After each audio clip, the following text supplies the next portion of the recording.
Ready start.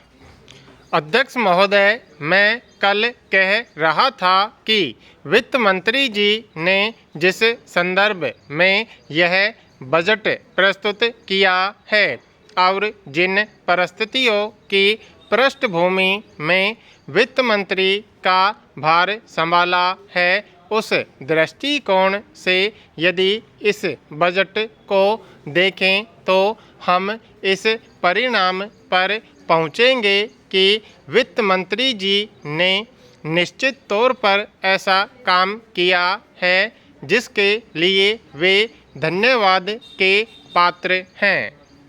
उन्होंने देश की अर्थव्यवस्था को सुधारने के भार को लेकर उसमें सफलता प्राप्त करके देश की बिगड़ती हुई आर्थिक दशा को सुधारा।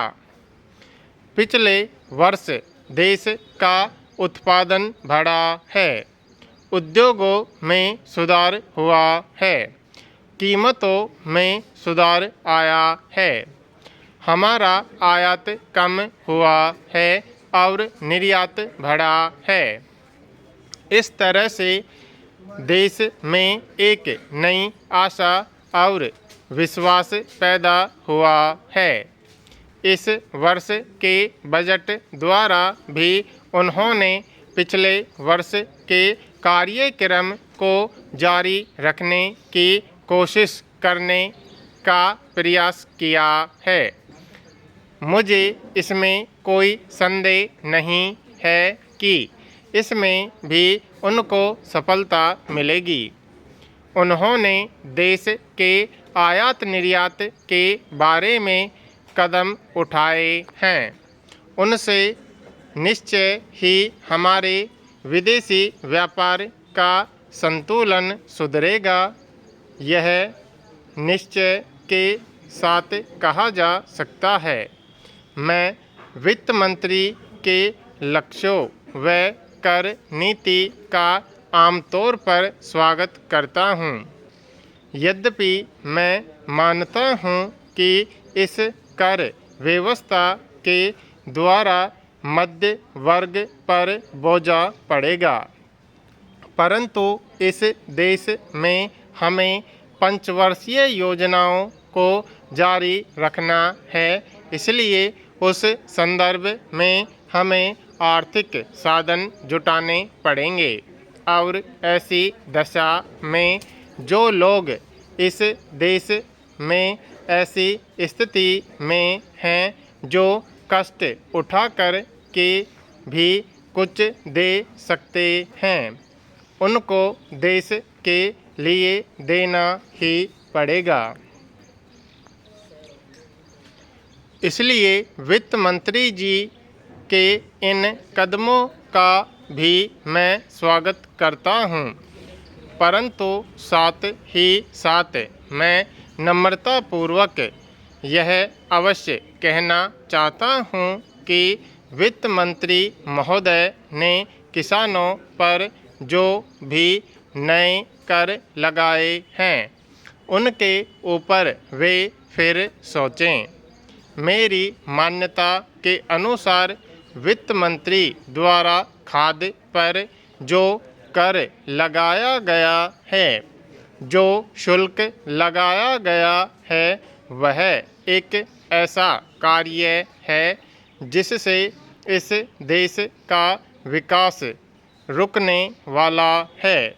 उन्होंने अपने बजट भाषण की भूमिका में कृषि संबंधी कच्चे माल के उत्पादन के लिए पूंजी लगाने की आवश्यकता पर जोर दिया है।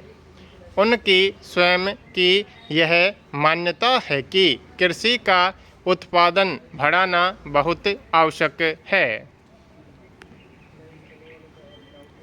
अध्यक्ष महोदय, उसके लिए सब कुछ करना है तो फिर कृषि उत्पादन का जो मूल आधार है, उस खाद और पानी की जो व्यवस्था है, जब उस पर ही कर लगाया जाता है तो मेरे मन में आता है कि कहीं वित्त मंत्री महोदय अपनी ही बात को अपने ही सिद्धांतों के द्वारा तो काट नहीं रहे हैं।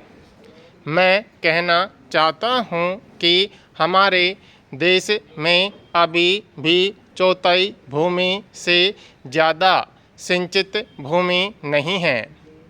इस देश की जितनी कृषि योग्य भूमि है उसका चौथाई से भी कम हिस्सा ऐसा है जो सिंचित भूमि के नाम से पुकारा जा सकता है।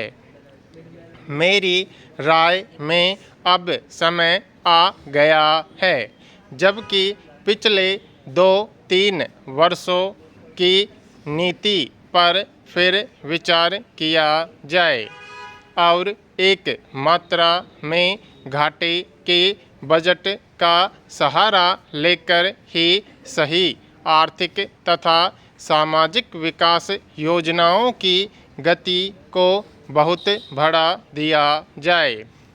इस मामले में मैं समझती हूँ कि तुरंत कार्यवाही होनी चाहिए ताकि आज जनसाधारण में जो असंतोष उभर रहा है वह हानिकर दिशाओं में न चलने पाए। आज के राजनीतिक वातावरण की दृष्टि से भी मैं कहना चाहती हूँ कि विकास की गति को बढ़ाने की आवश्यकता सर्वोपरि है। जहाँ तक कि नए बजट के अंतर्गत कर नीति का संबंध है, अच्छा होता यदि मिट्टी के तेल जैसी वस्तुओं पर अतिरिक्त कर न लगाया जाता। मेरी राय में इस प्रकार के करों से बचना ही उचित है, परंतु वस्तुस्थिति कुछ ऐसी लगती है कि प्राय गरीबों पर करों का भार लादे बिना सरकार की गाड़ी आगे बढ़ ही नहीं सकती। एक नया कर जिसे पहली बार वित्त मंत्री ने लगाने की ठानी है वह कृषि संपत्ति संबंधी कर है। अब से पहले कुछ राज्यों में कृषि संबंधी आयकर लगाया गया था, परंतु उसके प्रशासन तथा वसूली आदि में इतनी कठिनाइयां आईं कि राज्य सरकारों को अपनी नीति बदलनी पड़ी।